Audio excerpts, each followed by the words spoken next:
Какой жест он окажет в вашу сторону? Мгм.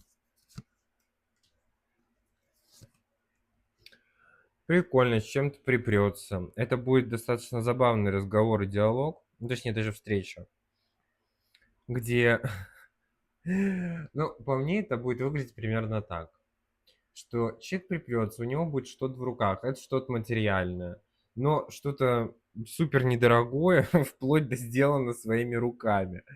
Вот. А, А рассказывать будет вообще, что у него денег хоть жопой жуй.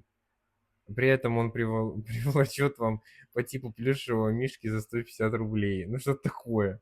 Вот, поэтому, ну, чисто послушать его какие-то приколы и басни, которые он будет вам рассказывать, ну, можно. Но сказать, что это что-то чем-то закончится, нет. Просто придет это, павлинится перед вами.